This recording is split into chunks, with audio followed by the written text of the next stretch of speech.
hardest conversation, one of the toughest ones, was you just being a concerned person for me, being someone that was worried about me, and from what you were seeing was not looking so hot, bro. Speaking of me. Yes, you. So yes. So we had a tough conversation, in the vehicle, over some some it's crazy, in the beginning of this VVS, we brushed upon it, but we never circled back. Let's close on this. Right. So I want to see your important conversations. Yeah, because this is great for me and it's great for you, and I'm thankful to be able to have the perspective of this. So it's like, there was a moment where my boy Chrism basically was like, "Yo, G, you've lost a lot.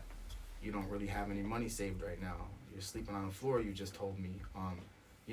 I know that you believe you have this talent, but I don't see the result of the talent. And that was basically you just telling me that maybe it's time for you to pack it up and go get a regular job and forget about something that's causing you so much pain. Because just as a person seeing someone in such a shitty state, and not being a bad guy, your first inclination is probably to tell that person to stop doing what's fucking you up. Go do something else. But one thing that kind of hurt was my boy saying, maybe you're a little delusional about your abilities, which maybe he didn't mean to say it exactly like that, but that's what he said, so I had to eat that. Now, I was struggling bad when you said that, bro. Gian, how you doing, man? It's been a minute. I'm feeling good. I'm feeling blessed. That's great to hear. Happy to be here. I'm happy to have you here. Thank you for coming here to Hidden Gems Global, being the first artist to ever star in a VVS.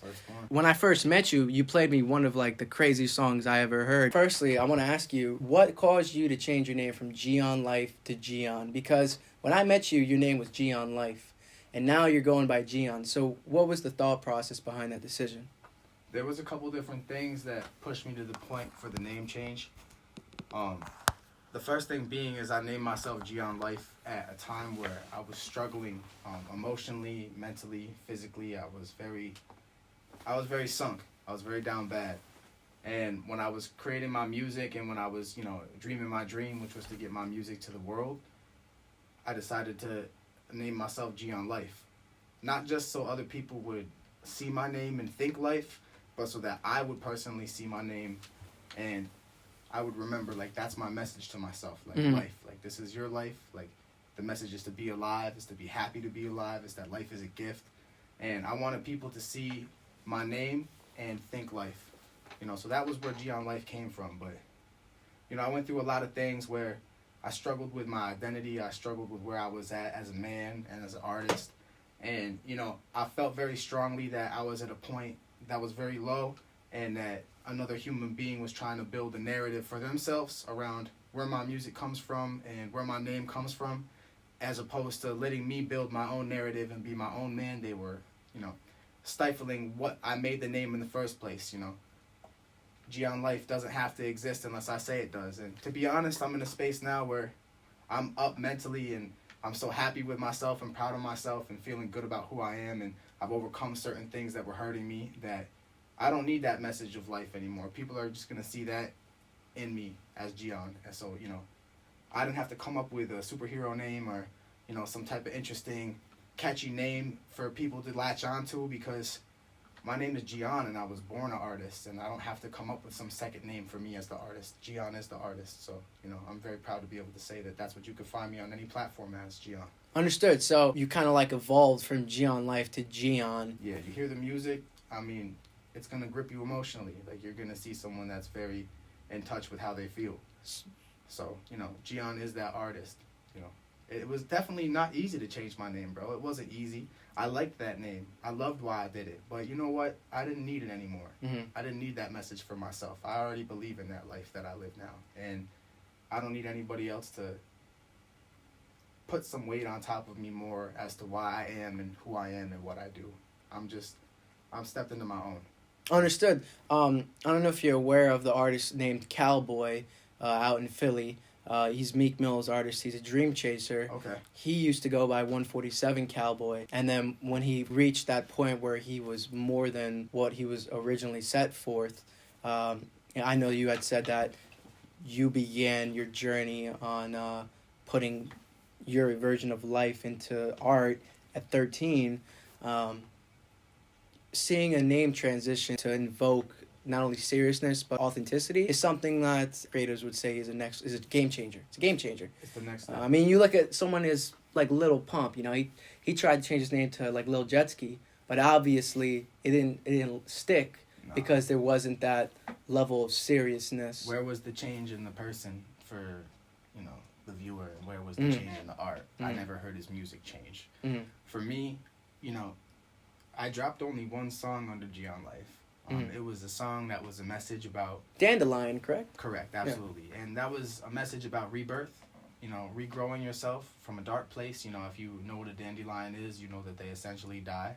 And then you'll typically see a small child running through a field, pick one up and terrorize it and blow it, and all the seeds will float off into the distance. And those seeds doing that is actually going to cause that flower or weed or whatever you want to consider it as to regrow in a different place in a different time. So, you know, I released that song very particularly under GIAN Life, you know, because of what I'm going through as a man and as an artist. You know, I'm going to actually take that song down under GIAN Life. Hey, are you going to re-release it as GIAN? Well, first thing I'm going to do is I've done a lot of research and I've made a lot of contacts in regards to sync licensing. And for those of you that don't know what that is, that's just basically placing your audio and things that you create as a producer or as an artist over a television series, over a movie series, over a commercial. And my first intention before even thinking about releasing that record to the public again is to place it in some type of a film, movie, or TV or otherwise, you know. So I'll release it again, Chris. I'm just not anytime soon, you know. Understood. We're building... That's an exclusive we got here at VVS. Right. Yes. Facts. You know, Thank you. Dandelion's out there right now for a short time, trust me, because big dog's coming to get that. Well, done. let's talk about Nameless. Let's all talk right? about Nameless. Before we talk about Nameless, I gotta give props to a mutual friend, partner, leader. We know him as JSDG. He executive produced Nameless. Yes, he did. And you're also part of his collective DRUMMAHOLIKZ. Correct. Can we do a little definition or an explanation of what it means to be a drumaholic?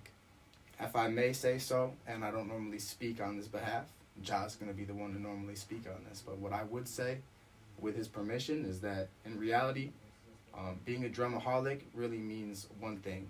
It's not so much about being a loop maker, being a producer, being a platinum producer, working with platinum or diamond artists. It's actually being addicted to progression, evolving, becoming a better version of yourself, working harder as you go. That's really what being a drumaholic actually is. You know, if you ask JSDG, I hope his answer is not too far different from the one I just gave you. Being addicted to progress, you know, making sure that you are evoluting. But you are a part of DRUMMAHOLIKZ. Yes. And that was something that came after your time as GIAN Life, right? You know, I have a very interesting timeline with Ja, to be honest. I do have 2 beats that I made many years ago with him in his home, you know, before anything, you know, before the Migos, before the fame for him. I just was lucky enough to be friends with and working with another member of the DRUMMAHOLIKZ that makes trap beats. Shout out to Willie P Productions. And, you know, he was the one that introduced me to Ja. So, you know, I got my first introduction to him through Willie. And, you know, I reconnected with Ja right about that same day, Chrism, that I linked up with you when we had that tough conversation. Oh, copy. We're going to go into that, of Yeah. course.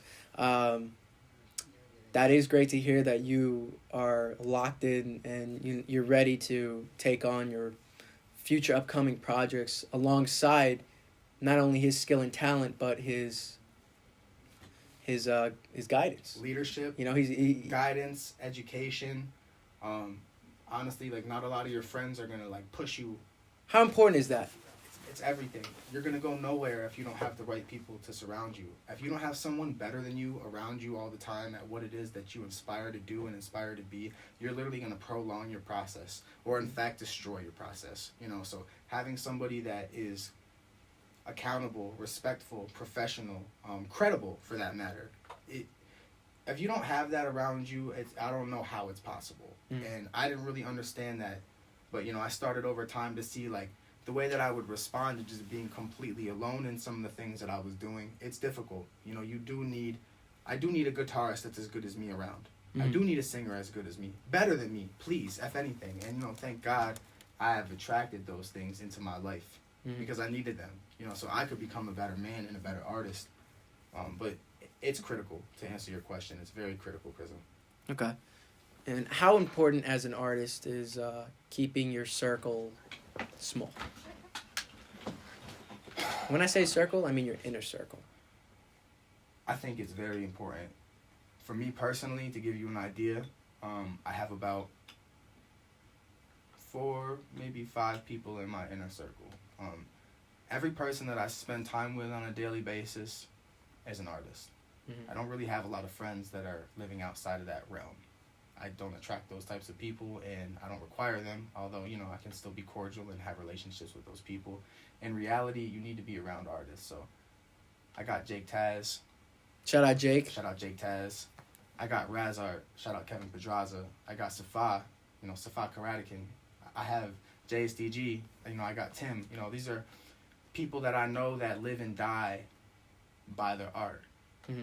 They really mean it. Every move, every day they wake up, and that's what they are. You know, it's hard for me and Kevin, for instance, to go to our regular job and work 10 hours and come home and get right to business, because there's only so many hours in the day to make this dream happen, bro. And it's like, you're in a circle being the wrong people, you're going to be out drunk, you're going to be out broke, you're going to be snorting drugs, you're going to be smoking too much weed, you're going to be fucking around because you got the wrong people around you. Now, for instance, you come to my studio sessions, almost always empty. Almost always just me and the producer. There's been a few times where I've had, you know, a handful of people in my studio sessions. I can count them on one hand, maybe. But in reality, that's not conducive to your massive success. If you want massive success, you got to take massive action. And a lot of people in your studio sessions is a distraction, you know, to your art process. So I try to keep it very calm and very chilly when it comes to that. For instance, I've only allowed one person to come to the studio during the session today, that besides yourself. And that person is a glorified R&B singer, like someone that would only possibly add value and a lack of distraction to the session. So I think that's a very important message to spread to other artists. This is not about money, cash, hoes, parties. This is not about any of that. If you really want to see yourself be successful, lock in and put the blinders on. Mm-hmm. You speak of you being the only one in the studio next to the recording engineer or producer that's assisting you with the art. Right. Would you say, as an artist, that the days of the entourage are over? No, I wouldn't say that. I'd say that there's a time and a place for everything and everybody as they revolve around you as the artist. Your entourage is there to do a few things because you can only do so much as an artist. Mm-hmm. Your entourage is there to protect you, make sure that you're safe, make sure there's other eyes watching you at all times, because when you're an artist, you attract a lot of unwanted attention and unnecessary and unsafe attention. So the first thing that your squad essentially is for your immediate surroundings to be protected. That's the first thing. Secondly, I can't talk to everybody in the room. I just performed on stage. Maybe my brain is zooming. Maybe my soul is wide open. The A&R for Empire could be right over there, have been watching me and super feeling me, but I'm not going to go speak to him right now because I'm a little overwhelmed by my performance. Your entourage's job would be to make that connect. That's why we have our Tim, for instance, our A&R. He's not going to miss that opportunity where I might. So, you know, having these key players around you to protect you, to make sure they network for you. Also to just keep people away, you know, that are going to distract you, keep you on task. Like, hey, bro, maybe smoke one less blunt. Or, hey, bro, maybe don't go talk to your ex that's over there. Or, you know what I'm saying? Just the little things. So I don't think the days of the entourage are dead. I think that just people need to redefine what an entourage really is. What entourage? That's what what is that? You know what I'm saying? Like, is that like a gang of people unnecessarily around you that's going to lead you to your demise? Or is that your most trusted confidants that are surrounding you and trying to protect you at all costs? You know, like, I know what version I try to abide by, but that's the reality. So to answer your question, no, I don't think it's dead, but things need to be considered. When Fat Joe was asked that question, he said it was dead, and the reason being was when he was, you know, popping on the Billboard charts back in the day, his entourage was a net negative. And I agree to your point that everyone has to be exchanging a fair amount of value so that the ship stays afloat. Right. And like you were saying, everyone only has their 24 hours. Right. So by having integral parts of your entourage doing specific things and mastering that, you'll not only save time, but you'll be way more efficient and effective. Correct.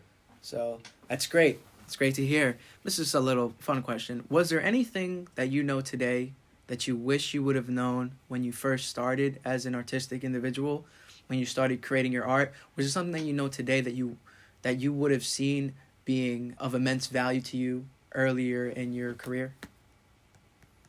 It's a great question. If I got to talk to 16-year-old me, I would tell him a few things. I would tell him not to pay attention to the put-downs, because when you're an artist, you're going to color outside of the lines, and society and your peers and people that see you are not going to view you as you truly are. That'd be the first thing. The second thing being is that people are going to come for you with intentions for themselves.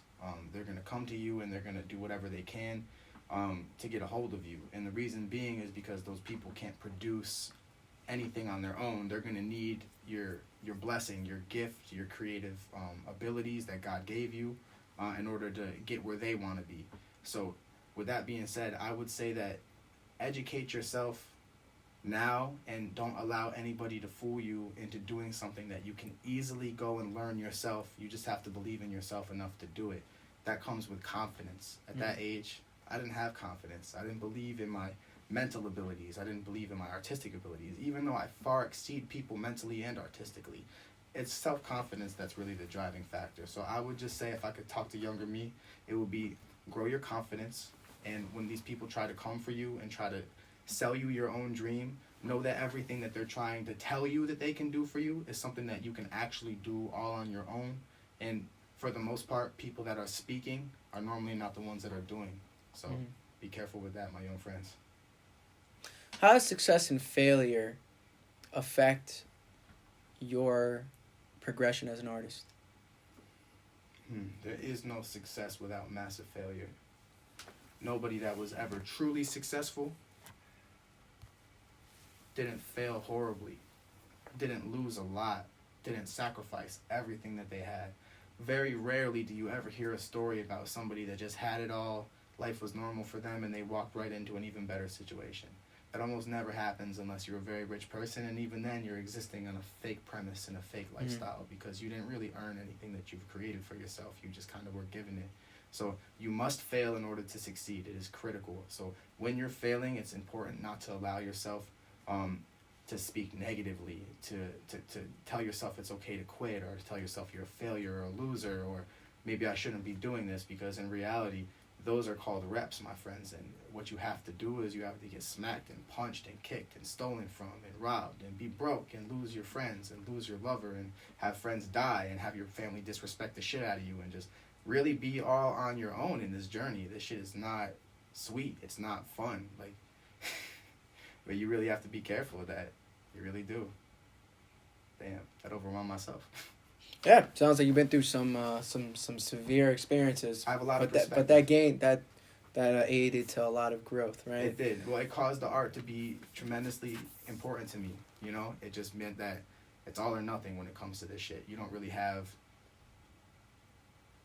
If you're a little bit in this, if you're half in this, if this is something that just interests you, I would recommend you put it down, because it's gonna hurt. It's gonna hurt you, and if you're not really willing to lose it all for this, there's no point. So you were speaking about the, being stolen. Have you ever been stolen from? Financially, I've definitely been swindled before. Okay. But you just have to learn how to be a better version of a businessman. Well, I only ask because a question I have for you is, how did your environment affect not only your art but your growth as an artist? I have a very interesting upbringing. Was it important? Was it impactful enough to change your whole trajectory? Would have it been different in another environment? To be honest with you, as long as I came from the family that I came from, I don't think it would have mattered where I started. I come from a background of people that have serious mental ability, and also people that are businessmen, businesswomen that were successful. I come from people that honestly are just hardworking, humble Italian people. My grandparents were immigrants, and my father came here, and he built a dream life for his family. He chose his family over his art, over a recording contract, over the big time. My dad was really top notch as far as what he did, and he decided to go ahead and choose a life with my mother and having, my brother and I being born, as opposed to him chasing that ultimate musical dream. So, you know, I think that the surroundings that I grew up in were very, I was sheltered, let's be honest. Like, I was definitely sheltered by my father and my mother. They were very intense, loving people, and they never wanted me to go through 1 ounce of pain, and they did anything they could to try to give me the absolute best opportunities I could possibly have. That is something that a lot of people cannot say, you know, and they won't say. But in reality, it's just being respectful to where I came from. So would I have been a different artist if I had grew up in the middle of Bushwick? After spending some time there, yeah, I'm sure I would have been a different artist. I'm sure I would have been. But in reality, you know, I grew up with my dad surrounding me with musical equipment. I grew up with my grandmother telling me, yo, you have something very special about you, little boy. You're going to be a star someday. Not really knowing what she was talking about or why, you know, but just knowing that that's what she believed in. So I kept that in my mind, you know. Watching my dad play in bands out in public, I saw the way people looked at him and treated him, and just I was like, wow, like, I want that to be me. I want people to look at me like that. So, you know, whether he liked that or not, I was like 4 years old deciding that for myself. You know, so upbringing and environment, I want to say this. You are not defined by your environment. Just because you grow up in the middle of the suburbs doesn't mean you might not have the most important message to spread to the entire world. Just because you grow up in the middle of the Bronx doesn't mean that you can't share an articulate message of love and peace. It doesn't mean, like, your surroundings are only as important to you as you make them. You know, it's important to respect your surroundings, but in the end, we're all individuals, and no place really has bearing on the soul that you were given. You know, you just popped up in a geographic area. That does not have anything to do with what is inside of you. So I just want to make that abundantly clear. So there's 2 sides to that. There's the don't let your environment influence you too much, and yes, your environment does play a role. So, you know, I can't say one or the other, but I wanted to make that clear. Copy. And you were talking a little bit about pain. I want to ask you, what influences your art? Like, is it emotions? Is it materialism? Is it the social aspect of being a creator, right? What's fueling the art? Is it pain? Is it passion? What is it? There is no art without struggle, right? There is no art without happiness, without love, without friendship. Art is accumulation of every single human emotion. There is not one thing that art is that human being is not. So, am I fueled by pain? I have been fueled by pain. Am I solely fueled by pain? Absolutely not. There were times where all I really felt was pain because I was hurting. I was facing grief and loss, and in a dramatic way. So, you know, there was a time where I was only surrounded by pain, and I wanted to get out of that pain horrifically. Like, I wanted to, like, overcome that pain very badly, and so I let that, you know, I used it. I didn't let it consume me. Now, some music comes from, like I said, a happy and loving place, and some music comes from a dark place. Honestly, if I wanted to be, like, very true to the beginning, my music stems from me being a very emotional young man. I've always been very in tune to my empathy for others, for, you know, my feelings for myself. I've always been I feel everything. You can consider me as a feeler. I might not necessarily do the most logical thing. I'll probably do the thing that makes me feel like it's the correct thing to do. Even if it's not, I go based off feelings. So the art comes from a place of love in the beginning. In reality, like, yeah, I watched my father do music, and I watched my brother play the piano, but it was really my grandma loving me the way she did to tell me, like, what do you want? And I said, I want to be a rock star. I told her that. I don't know what I was even talking about. I just remember hearing music as a small kid, and it would, like, fire every cylinder in my body. Like, full energy would come to me. Like, I would get so excited. If I heard, like, Jimi Hendrix ripping a guitar solo down, or I heard, like, Sting singing a line, like, I would get so emotional about it. Like, and I want that too. I want to make that. I want other people to feel that. Now, growing up now, I don't know if everybody responds to music that way, necessarily. I've learned and kind of found out that a lot of people don't, and a lot of people do. So, you know, you just kind of go with the individuals that are inspired and do have that energy. You try to collect those people, you know, because not everybody lives and dies by music, but a lot of people do, bro. I mean, majority of humans, I would say, listen to music on a daily basis. Yeah. You know? You hear it when you go grocery shopping, you hear it in your car, you'll hear it when you're watching movies, watching TV shows, movies. Whatever. You can name it. Music is a integral part of culture. Very true. So, you're saying that struggle is one of the greatest motivators for your art. Right. Let's take that with the pain you were speaking of. Are you fine with going into what had caused that immense amount of pain? Are we Yeah. all right with going into that? That's fine. No, All right. To be honest, I've been wondering how that would come up in conversation in the future for me, because I don't want to ever run from who I am. I'm never going to hide who I am or what I deal with or what it feels like. What was the catalyst of your pain? Just to be forward about it, catalyst was suicide. Okay. Someone that I loved very much, that I was with for many years, had a lot of issues, but they were brilliant.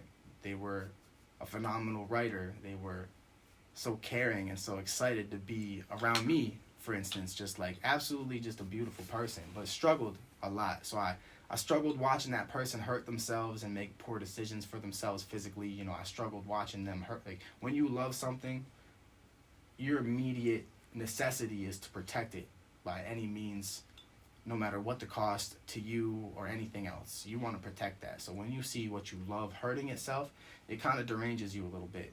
So, for me, the catalyst of the most pain I've felt was watching this person, not be able to help them while they struggled, and then dealing with the choice of, I'm choosing my art at this moment. I believed that I was going to go on to do certain things at a particular time that truthfully never happened, never even came close to happening. But I lived and died and spoke by those things, even though I didn't get that opportunity.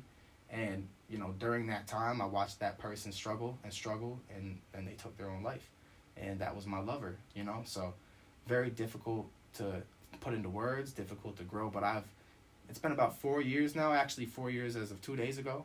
And I'm very proud of myself for the emotional progression and the mental progression. Well, I'm speaking to the one of you that's thinking about it. I just want you to know the reality of it is life is a choice, and life is a blessing. And you can be surrounded by the darkness, the grief, the negativity. You can feel like nobody's there for you, nobody loves you. But in honesty, one day you're going to realize that your existence alone is going to change somebody else's day. Just one time. If you can just make somebody feel good or help them one day in your life is worth it. It's just you haven't gotten past where you're at mentally right now to be able to process who you really are and what you're going to do. You don't think anybody's there for you. But dealing with that suicide was definitely the catalyst of the pain. And I'm going to be real with you, bro. First 2 years were ugly. I was still trying to be an artist. I was still making music. I was still, had the same dreams and visions, but you're discombobulated. Your head is broken. You can barely wake up. You can barely go to sleep. You're not very organized. You're just trying to get high as you can, forget about the pain, and you're not making things really happen. You're just trying to deal with the day-to-day so that you don't go down in that hole and never come back. Because, to be honest, bro, when you watch somebody die that you love, you want to die too. It's a weak thing to want, but it's an honest thing, just being honest. So, I'm just thankful I was able to make it through that. And so now, with the release of Nameless, to be honest, what I'm doing here is I'm taking back this month. I took this month back. Now, every year for the last few years, on that particular day that was just a few days ago, it was a hard day, bro. I struggled, I cried, I screamed, I broke shit every year on that day. Hard day, bro. But this year, I took this month and I dropped that project, and I took a good long look at what I'd accomplished all on my own, what I've learned, what I've acquired over this last year in my dreams as far as my art goes. And I didn't have to feel such intense pain. I didn't really have to struggle in that way. So I was very happy and proud of myself to be able to come to a point now where, one, I can speak about it, and two, I can feel how I'm supposed to feel as a man about it, because it's not easy to go through that. Not easy not to have anybody to talk to, or for people to be making it worse on you while you're dealing with that. People form narratives about what you're going through, maybe to help them feel better about it, but really you're the one that's suffering the most. It's intense. So that was the hardest thing I've ever been through. I still deal with it every day, and that person shines through in my music, with me. And maybe there was a lot of anger in this first project, that I released, because I wanted to get all that out. You're not only a multi-creative, you have played and you have performed with a number of instruments. Firstly being your trusty, handy-dandy guitar. Let's go over the other instruments. To be specific, I've definitely spent my 20,000 hours playing the guitar. It shines through any time that I'm doing a live performance. You know, you can clearly see that I know what the fuck I'm doing. For playing the piano would be the second instrument, which, you know, I showed up to St. Rose as someone that couldn't read music and therefore was disallowed in the music program, which was, you know... What does that mean? It means that because that I can't read music on a piece of paper, that I can't be presented a song that I don't know and play it. Now, many people that I've encountered essentially can read that piece of paper and play what's on it, but cannot play anything else. Is that something that's only at music schools? That is something in the music world that, you know, musicians and artists have to live and deal with for the most part. And for me personally, I always looked at that as an opposition or a barrier. You know, so, you know, although I never read music, I was always a phenomenal player. And so what I was going to say basically is that when I got to St. Rose, I wanted to major in music because I'm such a good guitar player, but because I couldn't read music at that age, they wouldn't allow me to. So what I did was I signed up for music classes independently, which was, you know, vocal training and performance, which featured my favorite teacher of all time musically, Irina Petrik. Shout out to her. She was the Ukrainian Symphony's main singer for many years. I think she even still is to some capacity. I don't know exactly, don't quote me, but I enrolled in her class for vocal performance, and, you know, I took that and I mastered that and I got A's in that course. And then for piano, for instance, I can't read piano, my boy, but I pulled up into those piano classes and dissected which notes were where on the piano and what was in front of me on that piece of paper. I could do that much, and then I would memorize the whole thing, and then I'd pull back up and I'd perform it as if I was reading it, and I'd fake them out. I did the same thing with the vocal teacher and with the piano playing teacher. You know, How long would it take you to memorize a sheet of music? it wasn't so much the memorization that was the problem. It was just kind of lining myself up to figure out what notes were in front of me. But you could easily, you had no trouble memorizing the notes. It helps me more when I know what it sounds like. I can study the sound of something and I can mimic it. Wow. So I know if I was playing something that was wrong while I was learning it, because I can hear that it's wrong. And is that just with the guitar? That's even more so with the piano than the guitar. You know, my theory knowledge really lines up to me going and figuring out either what chord it is that I'm playing, what note it is that I'm playing, or if I want to play something specific, going and finding out what that chord is to the rest of the world, and then how I'm going to play it, because I don't do it conventionally. I do everything based off my gift of interpreting sound, and that's something I'm very blessed to have and that other people don't. So I use that to my advantage, you know, but I can do that with the piano and with the guitar. Now, the third instrument that I mastered, or I don't want to call myself a master of any of these instruments, by the way, but the third instrument that I'm proficient at, been up on stage performing with, you know, has been the African drums. So shout out to Jordan Taylor Hill, very amazing individual in Albany that, you know, seeks to spread and share, you know, the knowledge of African culture through drum and music and sound and dance. He's a phenomenal guy. He's also a phenomenal artist himself. That was one of my more recent instruments that I've acquired, but, you know, that individual will call me when it's time to do certain events, because when it comes to playing that instrument, you know, specifically, every single note that you play with a drum and every single cadence that you play is a very specific poem, and you cannot make one mistake. So, you know, I have the ability to really play any instrument that you put in my hands. I'm firmly believing that if someone gets me a saxophone next week, a violin, you know, anything at all, I will eventually be able to play it very well. I hope to be able to acquire every instrument that my brain, you know, is interested in over time, but, you know, so far I've been able to master the piano, the guitar, and the drums, as far as being confident enough to perform them publicly and receive congratulations and adulation for doing it. So, yeah, 3 instruments for now, plus vocals, you know, let's call it 4. Fair. Yeah. John, where are you from? I'm from Albany, New York. My grandparents grew up in Latham. I lived in Clifton Park, in the suburbs for many years. Went to college in Albany, eventually stayed to live in Albany. You know, spent, you know, my time there predominantly in the last 5 to 7 years just being in Albany, you know, just living as an Albany resident, living on Madison Ave. All right. And how many hours would you say it takes to master a skill, if it's even possible? Minimum 10,000. 10,000.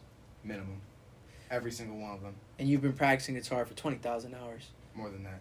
So how many of those hours were you spending upstate New York? Here, all of them. All of them? All of them. Wow. I never got to really spread my gifts too far across the world, but Not yet. Not yet, but I did make it to Cali. You know We're going to talk about that. You were in NYC homeless all the way to LA. I was heartbroken homeless in New York City. Now I'm dancing the night away with you in Yes. LA. That was And I want to speak to you about that a little bit. Of course, that is in Nameless. We're going to go into Nameless right now. Can you explain those lyrics? What exactly was going on that left you heartbroken and homeless in New York City? Wow. And then brought you to Los Angeles. I mean, that's quite the change in not only scenery, but in reality, right? Ooh. 2 different cities. Congratulations to me for getting there. All right, so listen, I was, like I told you a little bit ago, I was very much dealing with the pain and the grief and the confusion, the distraction of this person's suicide for many years, bro. You know, first year wasn't so pretty. Second year wasn't so pretty. Third year, I got up and I started to reassemble myself. I started to be who I was again. I started to attract things, attract music, attract women, attract jobs, attract, just what a normal life is supposed to be like, as opposed to you being a depressed little vegetable boy. You know what I'm saying? It's a hard life, bro, but I was trying to fill the void.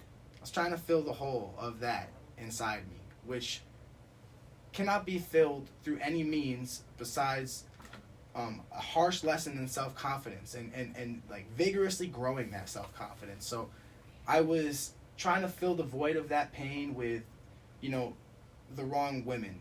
I was trying to fill the void of that pain with people making me promises that they couldn't fulfill. So, basically, I allowed myself to get into a position where I was more concerned with the people around me and taking care of them than I was with myself. So, for instance, I was dating a very good person, but the wrong person. Someone that wasn't going to uplift me and someone that was going to eventually, help steer me into a crash. So, I had lost both of my jobs, got kicked out of my apartment for multiple different reasons, but I found myself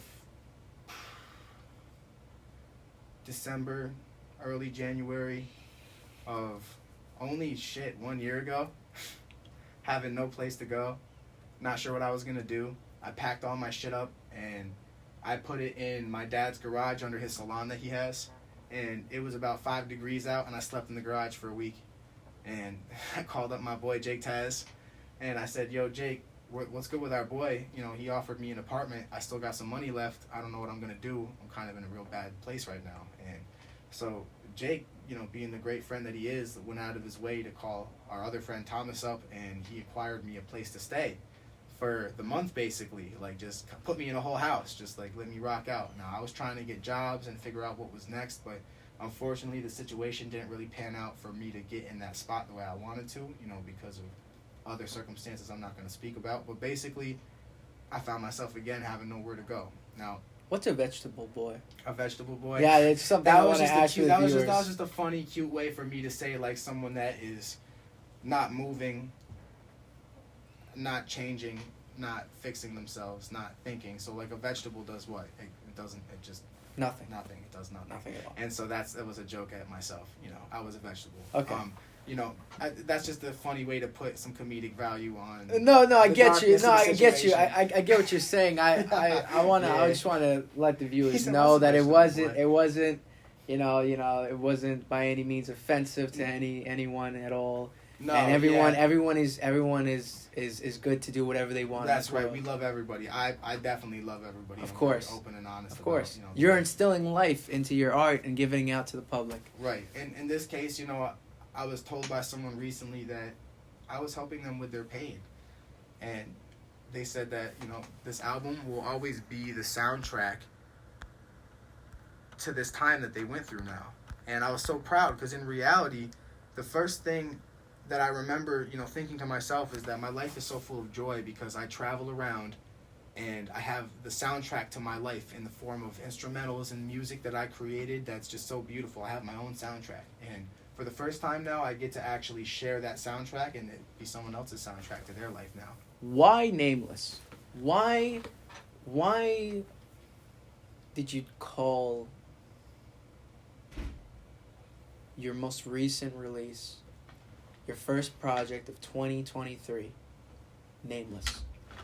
My first project ever, Nameless. I wanted GIAN to be who GIAN really is, the artist that he is, the businessman that he aspires to be, the successful person that he wants to be, the helpful, loving person he wants to be. And I feel that I've never received the accreditation or the respect that someone of my talent level really deserves. And in reality, I decided to call myself Nameless, and I decided to call my first project Nameless because almost as a satire, almost as a, I am nameless. Nobody knows me. I'll be honest with you, my boy. But there's versions of Nameless. There are Right. versions of Nameless, and there's two of them specific. I want to ask you when you're finished. Okay. No, that's fine. I mean, for me, I decided to say the project's name, GIAN Nameless. And it was because I am now going to form and grow my identity as an artist and as a musician, as a producer, from the ground up.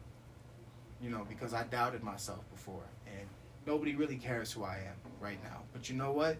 I slowly realized lately with certain people saying certain things to me and certain feelings I feel on the inside that was a perfect name to name my project. I am nothing but a nameless individual. We're all nameless until we claim our name. Until we go out there and we take the respect that we deserve and we make something happen for ourselves. But there's Nameless on the whole other side of the spectrum. And I'll give you an example.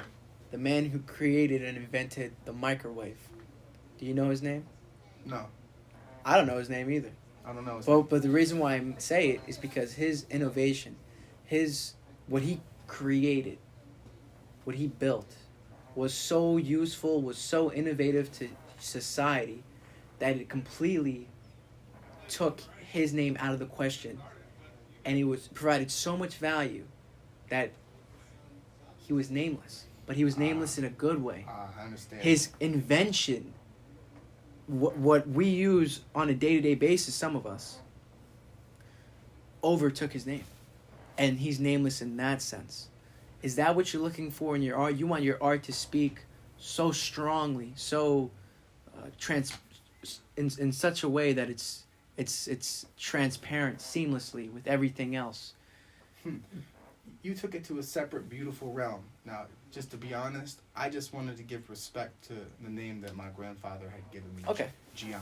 Okay. I wanted to be GIAN for the first time, the GIAN that nobody knew or loved or respected. And I wanted to take that name, and I wanted to bring it to light and bring myself to light. Now, all of those things that you just mentioned about creating something that ultimately is impactful and changes the It overtakes the name. Overtakes reality. The name is not relevant. Like you just said, it's not even about the name. So like you said, nobody. It could have been Edison, right?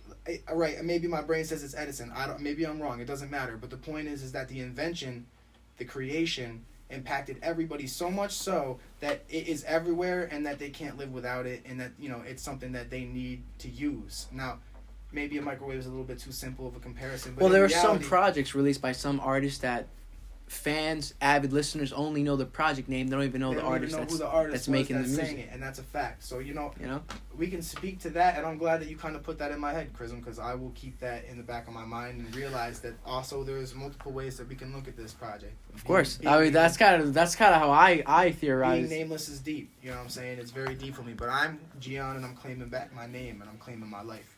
Bing bang boom. Let's go into Nameless, okay? Okay. Now, nice. Your track "One of a Kind," of course, has an amazing hook, Get right? this man in here. We're gonna go into this hook. Yo, Ja, pull up real quick, bro. We're doing a guest. We're doing a feature. Hey, yo, We're Ja. doing a feature. Yo, JSDG. I don't know if he's in the building. Is he in the building? Pull up, brother man. Oh, Pull up, brother man. I gotta have my boy over for these questions because this is the part where I didn't do it alone. You know what I'm saying? I did it with this. All right, we have a feature. We have once again Make here sure my boy on in Hidden Gems frame. Global. We got Slide over a little bit, brother. JSDGBeats. Make sure you can see us. JSDG now. Of course, he makes the hottest beats. Yeah. Just another banger. Yeah, I know y'all. Banger thought after I was- banger after y'all thought banger. I was riding solo, didn't you? That's crazy. I wasn't. That's crazy. Well, I want to go into One of a Kind, and I actually want to do something fun. Part of your rollout was you released a number of publications that labeled a specific quote of a number of your tracks. Actually, every song. Of the music, yeah. And I want to ask you your thought process behind not only the cadence of this song in general, but what it actually means to you. Okay. So you have your running from you, I'm wasted. Love been getting lonely, losing patience. Talking to myself and I can't take it. Lock me out the house, I'm about to break in. Yes. What does that represent? What was the thought process when you were laying those vocals down on the track? And then also, like, what does it mean to you as an artist? To be honest with you, As a creative there was leader. nothing but flow state on this project. And when I say flow state, I mean we did not premeditate any words on this project, any hooks, any lines, any beats. Me and my friend here, we came together and we made this off of nothing but momentary inspiration. So there was no ideas about what the words were going to mean, what we were going to say, how we were going to say them.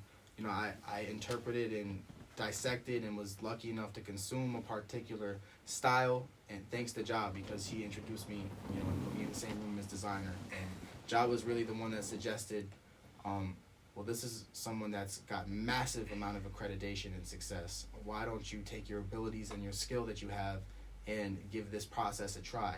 Which it was a process indeed, because at first I had no idea what my boy was trying to put me onto. I couldn't understand, I couldn't comprehend it. But when we did this, you know, I'm getting wasted. People aren't taking you for granted. You know, they're not understanding who you are. They don't appreciate what you are. You know, I'm an incredibly unique person. I have a very vibrant personality. I have a very specific gift. You know, love's been getting lonely. I'm losing patience. You know, like that could mean like in your relationship, the person you're in love with isn't respecting you anymore. Or, you know, the people that you think around you are supposed to be your family that you're counting on are going to let you down. You know, like, love's been getting lonely. I'm getting wasted, losing patience. Like talking to myself and I can't take it, because in reality, talking to yourself is not really the best way to grow. To have somebody that you can trust around you, that you can bounce ideas off of and, you know, give you a different side of an opinion is very important, because it's going to help you grow as a person. So what we were doing is I was explaining the lyrics, and the last little bit of that is lock me out the house, I'm about to break in. Now, you can literally mentally lock yourself out of something by making bad decisions and thinking bad thoughts. Other people can be trying to gatekeep you from receiving your blessings and receiving the moments that you deserve.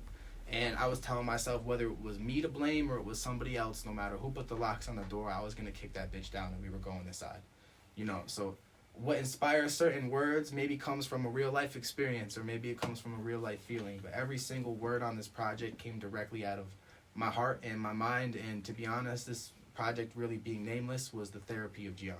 It was pure therapy. And I didn't really put it in perspective like that until brother here had told me that, always trying to help me grow, always trying to make me better, progress me, as we're going to talk about in a second. And the reality of it is, like, even something as simple as not, being high all day long, like in my slurry of words, like I said something about like I get high to avoid, and he was the first one to really put it into light that like all these words that you were choosing, this is you kind of expressing these things that you direly needed to express so you could help yourself grow for therapy. So, every word is honest, meaningful, it comes from my open heart. And I didn't write one of these words down, people. I didn't write the lyrics down until after I submitted them for my publishing and composition. I have another lyric I want to run by you too. Okay.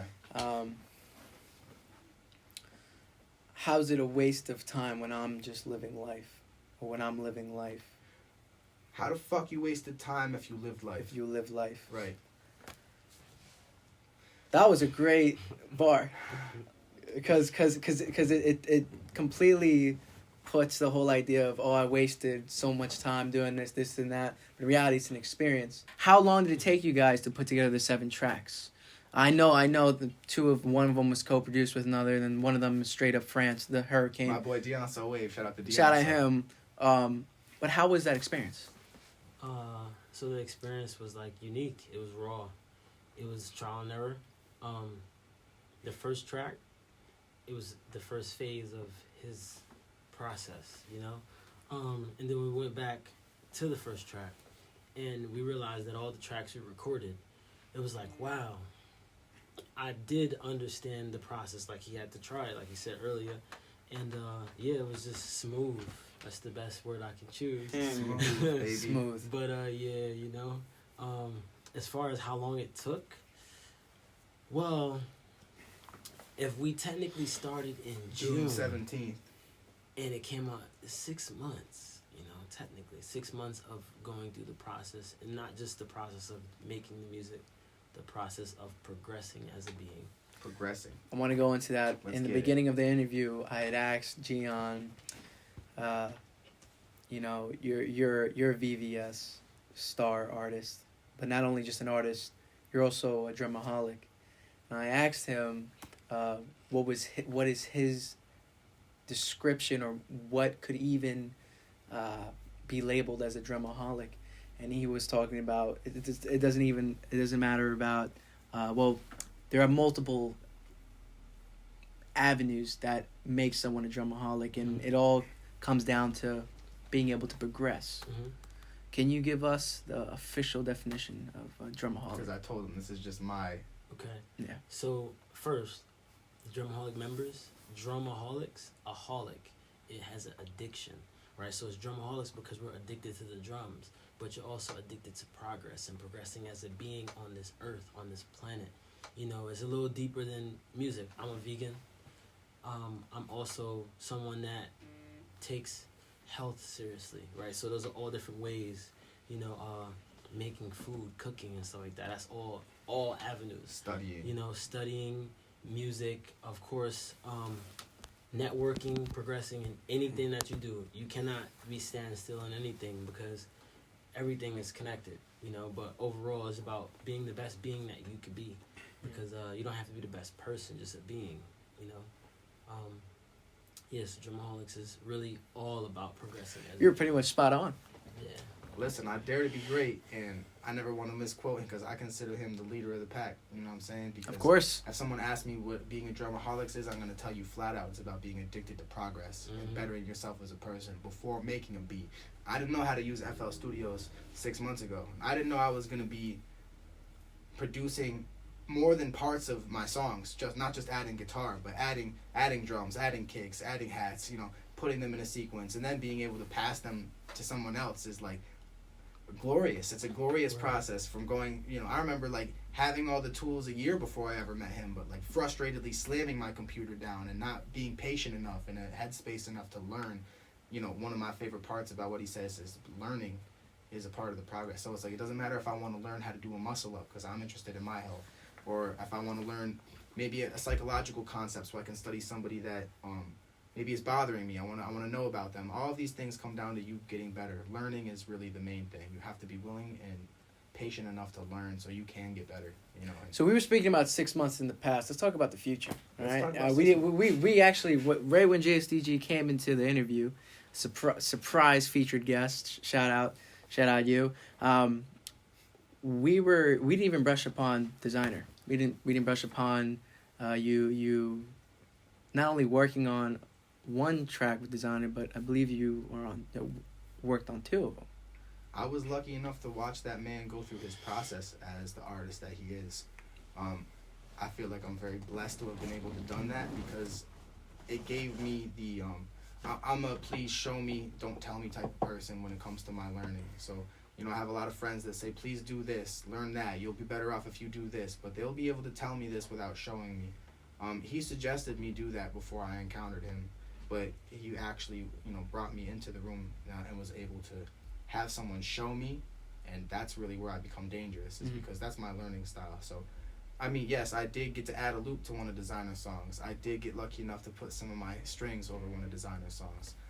If those songs come out or not come out, no matter what, the most important thing is that those were moments in time for me during my progression as a producer and as an artist and as a human being, because really ultimately I'm just trying to be progressed into the next phase. So I was lucky enough to get to watch him, and my brother did pass me the opportunity to be able to not only share the same room with him once, but twice, 3 times, watch his recording process, watch his freedom of himself, you know, go on stage and perform a song that he just made 5 minutes ago. I don't even know how you're doing this, but in reality, you know, that part of the process for me, it's very incredibly important, but also, you know, the main thing is that that's just one part of the journey.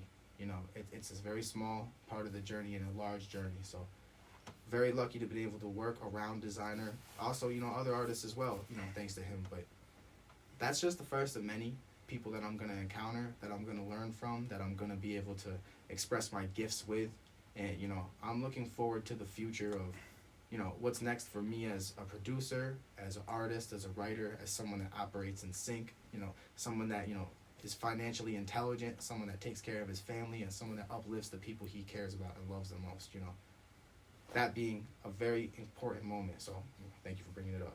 Of course. I heard through the grapevine you're working on your second project today. Yeah. And I want to ask JSDG, since I got you here, are you executive producing this one as well? Yeah, for sure. Okay. Yeah. Heard it right from VVS. Of course, GIAN is gonna run it back with JSDG, and it seems like it's gonna be like that forever. And my favorite thing is until perpetuity. Perpetuity. Listen, I don't want to use. I don't know how the legal works so that well. I don't want to use any legal documentation type words for fear of flashbacks. But perpetuity means forever. My apologies. Throughout all time, and in reality, you know, when I have someone that I care about, when I have a friend, when I have someone that I love, that is for forever. And you're always going to see the same version of me from day one to the last day, you know, and I hope, you know, the same out of those people, and it goes back to the beginning. Those people that are holding you back, that are letting you down, that are not valuing what you are and what you do, you know, those people are going to get let go as you progress forward, you know. So I'm just thankful to have the brothers around me that are, you know, going to live and die by us getting better and us being a unit, you know. I really have probably one of the most solid friend group of artists, producers that I could ever ask for, and I don't really see a way that I could lose with those types of people around me, you know, supporting me. I feel like I can't lose. You know, it's a great feeling. You know, when you said when you dropped off the life from GIAN Life, and that's because you had instilled life into GIAN, so hence GIAN, one may say that you earned that. I know you had said that, you know, JSDG passed you the opportunity, but would you say that he earned the opportunity, JSDG? Yeah, for sure. You know, he was there at the right time. Everything is timing. It was, I just came back from Design House. He needed assistance with something, and then we went to the studio, and that was it. He just did his thing, and now he understands the blueprint and the play. So it's 20,000 hours you spent, all came down to moments like that. Was I ready at that moment? To be honest, you know, I learned as fast as I could. If you really want a little bit of the backstory, when we went to that studio, shout out to Hitmaker Dot, you know, unfortunately it wasn't so simple. I couldn't just plug my guitar into his board and start playing like I normally would. And there will be songs that come from pure spontaneity and just the relationship that me and him have, which is literally, to give you an example, I just made a random loop in F sharp minor at my job, at my desk, while I was selling stuff at Spectrum the other day. You're number one. I'm the #1 mobile salesman. Shout out to me. Number one in sales. I laugh at it because it's a congratulatory thing, but it's also a joke to me. You know, at the end of the day, I stay locked into. You earned that. I earned it. Just like how you've earned the success you are experiencing and will continue to experience in the future. That's true, but you can never let your day job get in the way of where your heart is. So, you know, for instance, even this beat, I just made it at my desk in front of my supervisor, in front of my peers. I'm not supposed to be doing shit like this at work, but everybody that knows me at work knows what I do, and they respect me for it. So they allow me to get away with certain shit because they see that I'm going to do it no matter what they approve of anyway. They know that there's no way they're going to stop me from doing what I love. So this, for instance, this first song is literally just a proof of create something out of your mind and your thoughts from your passion. Take it, lay it down, create it, boom, it's going to exist. And that's what me and Jod do. We make another banger every time we touch this shit. So, yeah. Copy. Good life. So, in regards to future releases, we're talking the second project that JSDG is going to be executive producing. Right. Do we have a name yet for that? We don't have a name yet. You know, I did mention I took back January for myself by dropping this project in January, and I was able to stand tall. So 2023, you're hitting the April 12th. And alternative, but you're saying that you might switch it up. Oh yeah, absolutely. You know, this last project was a little aggressive. I was a little bit in pain. You know, I had to get some things out. You know, I want to flex my prowess as a singer, as a vocalist. I want to be a lot smoother, as my voice says. I want to be a little bit cooler. And so this next project, I'm going to try to be calmer. You know, I was screaming on the last project. You could hear the pain. You could hear it. You could feel it. If you're going through something, you're going to identify with that project. But I don't live there at this moment mentally. So, you know, now I'm just excited to see what's next. So April 12th, I'm taking April back. Mm-hmm. You know, because I've lost a lot of people on this journey that loved me and believed in me. And I don't want to go through those months and think of the negative, think of the loss, think of the trauma of losing someone that loved me so hard. I'm taking them back. So April 12th, we're dropping again. You know. Track 7 of Nameless, there's maybe 15 seconds of just you on the guitar. And it's amazing. It's phenomenal. Are we going to see more just solo guitar? I don't know the word for it, but showcase, spotlights, We will. intros, Yeah, guitar we will. intros. Well, I'm gonna do a couple things on this next project. Copy. I'm gonna sing. I'm gonna be smooth. I'm gonna flex my ability to rap a little bit because I do have a gift for rapping. There will be guitar, but you know I can't really say that this project won't include anything, and I'll say it won't exclude anything. So really, you can expect me to be my most versatile self, but also in a happy headspace. You know, so there'll be guitar, there'll be piano, there'll be trap, there'll be a lot of different things. The guitar is gonna always pop itself out because you don't see GIAN without his guitar. I don't even have guitar in my mind for the song we're gonna work on today, but you can clearly see it's there because You don't see GIAN without his guitar. you don't. Copy. You really don't. And as you know, so to wrap this up, I want to wrap this up on a personal level because I know Let's do it. We're at the end of this. One of the toughest parts of my year last year was having to come back from living in New York City, like we talked about, being homeless. I was sleeping in my car. I eventually got to go live with my best friend Kevin, who takes me in. You know, me and Kevin have taken care of each other for years. You know, as someone I can count on for life, and that I'll never be without ever. I can count on that for sure. I don't have to question it. He's the artist. He's the artist. painter. Kevin is He the makes phenomenal immaculate painter. paintings. Exactly. Shout out to Raz Art. You know, if you want to go find out what he does, take a look at his page. Also, phenomenal photographer and producer of moments. But hardest conversation, one of the toughest ones, was you just being a concerned person for me, being someone that was worried about me, and from what you were seeing was not looking so hot, bro. You're speaking of me. Yes, you. So oh yes, so we had a tough conversation, in the vehicle, over some some what's things. crazy, in the beginning of this VVS, we brushed upon it, but we never circled back. Thank you. Let's close on this. Right. So I want to see your important perspective. conversations. Yeah, because this is great for me and it's great for you, and I'm thankful to be able to have the perspective of this. So it's like there was a moment where my boy Chrism basically was like, "Yo, G, you've lost a lot. You don't really have any money saved right now. You're sleeping on the floor. You just told me. I know that you believe you have this talent, but I don't see the result of the talent, and that was basically you just telling me that maybe it's time for you to pack it up and go get a regular job and forget about something that's causing you so much pain. Because just as a person seeing someone in such a shitty state, and not being a bad guy, your first inclination is probably to tell that person to stop doing what's fucking you up. Go do something else. But one thing that kind of hurt was my boy saying, maybe you're a little delusional about your abilities, which maybe he didn't mean to say it exactly like that, but that's what he said, so I had to eat that. Now, I was struggling bad when you said that, bro. I tried my best not to cry my eyes out when you said it. Now, You actually did. I did, actually. Oh, shit. See, you said I did. I forgot I did. I blocked a lot of that and shit. And I remember the whole conversation. But you keep on going. So, basically, but I wanted to thank you because what you did that day was walk me into Manny Flex's crib and have the person that I already had reached out to in my desperation to try to make music and revive myself, sitting in that room, which was him, which was JSDG. You didn't know that, though, and then that was ultimately the cataclysm of everything that you're seeing now. So I want to thank you for that. Now, the other part I wanted to touch on was maybe a month or two later,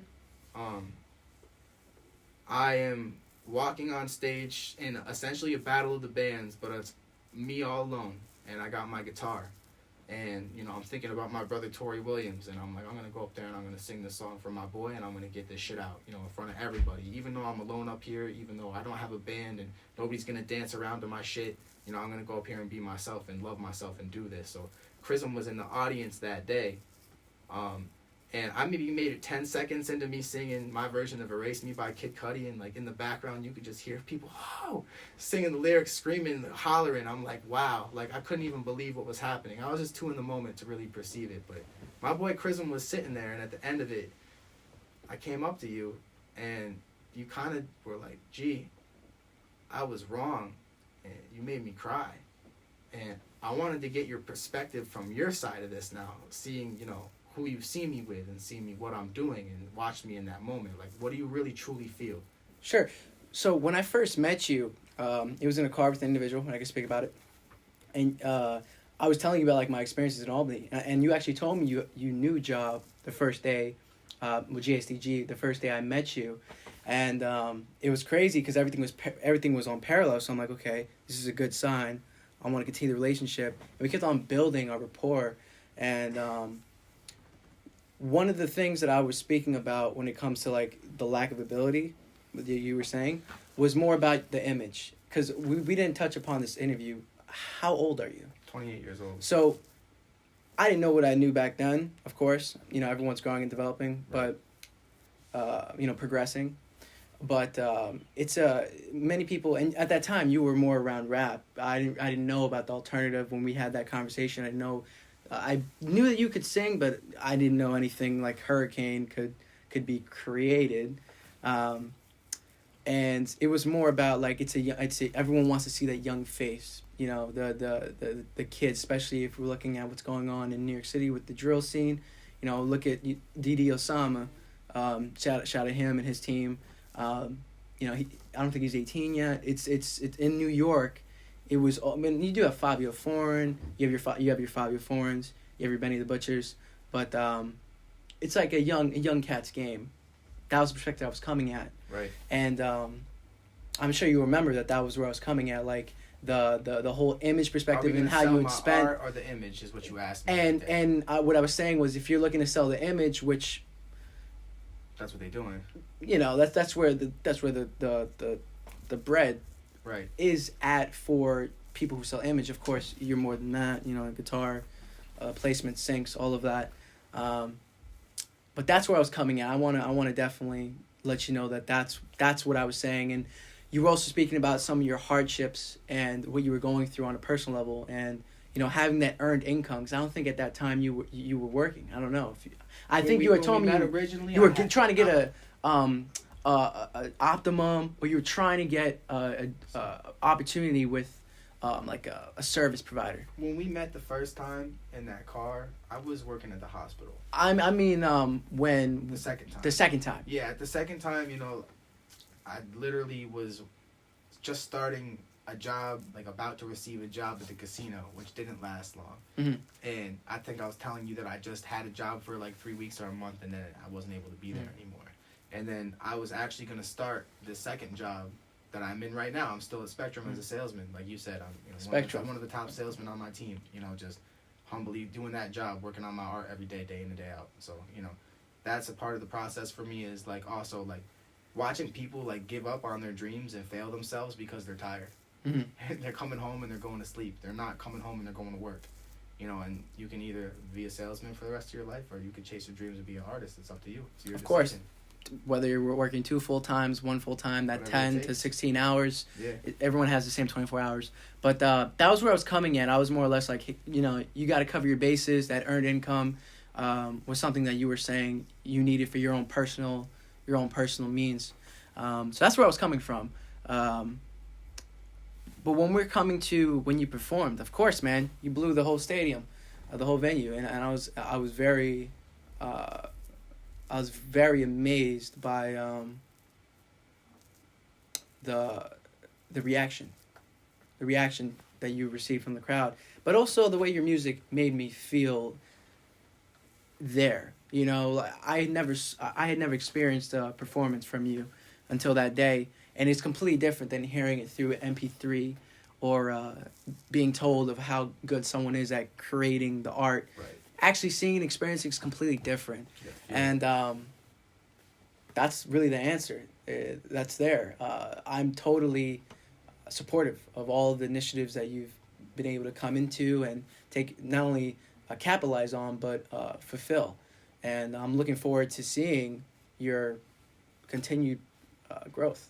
Thank you. And honestly, man, like, it was all straight out of love, you know? Like, Yeah. I wanted to see you win, and you're winning. And I still want to, of course, you're winning, so of course I still want to see you win. etc. But I was never trying to knock you down. I don't do that. But I also wasn't trying to detract you from your goal and what your purpose is here. We didn't go through from 13 to whether it was 26, 27. We didn't go through what the situation you were in. Yeah. But in my mind, I knew that situation was like, I didn't know what it was looking like.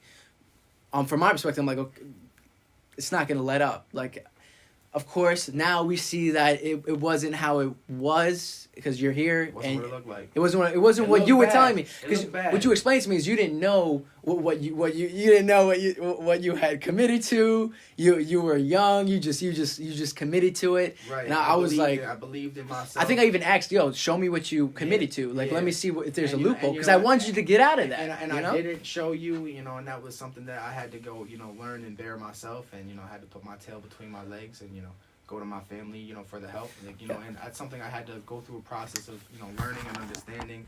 Also, I don't ever want to deter anybody out there from making a decision based off how they feel about something, just because something went bad for me.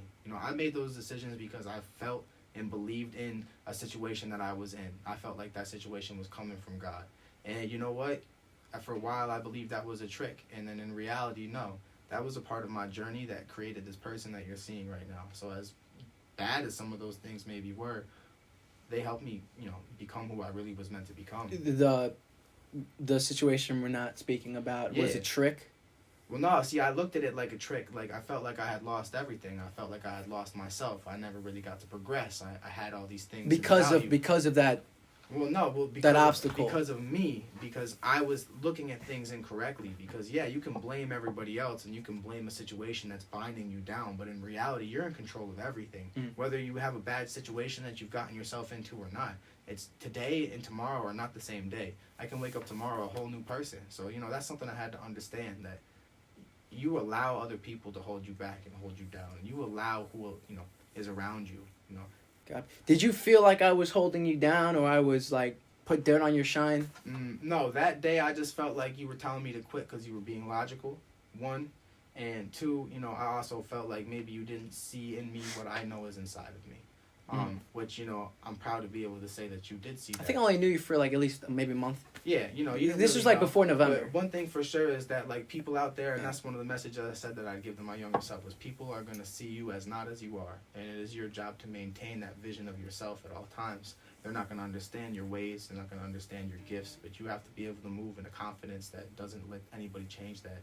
So. Copied. Yeah. That's how I feel. It's me and my boy JSDG. GIAN, JSDG, thank you for coming on Hidden Gems Global. Thank you again for tuning in, JSDG. Thanks for having us. We love you to be on here. And you too, GIAN. It's all love. Appreciate and you are officially the first VVS to be showcased on Hidden Gems Global. Do you have any words to give to any of the young viewers who are younger than us, maybe older than us, who want to be on the right track? They want to progress. They want to reach that next level. What's the words of encouragement you can give them? Train your mind not to be negative. Don't count yourself out. Don't compare yourself to other people. Don't ever allow yourself to be talked down to by anyone, and don't ever talk down to yourself. Take every single word that you say very seriously. Take every single day very seriously. Don't waste any of your time, because you're not going to get it back. There's not a lot of second chances in life, and if you make one wrong decision, you can severely suffer, and you can impact the entire story of what's going to happen next. So just take everything very seriously. Don't take anything for granted. Don't take anyone for granted. And if you really have a dream, don't let it go. If you let it go, if you start to let it slip, you're going to see it go away, and you're not going to get it back. So if you feel that feeling in your chest, you feel that energy about what it is that you love, fight for that and go take it, because no one's going to give it to you, and become a student. And that's all I got to say. Copy. Copy. It's GIAN. Thank you for coming on to Hidden Gems Global. It's your boy Chrism the Lapidaris. We'll stay tuned in, all right? Take care. Thanks, boss. Now. Good shit, man.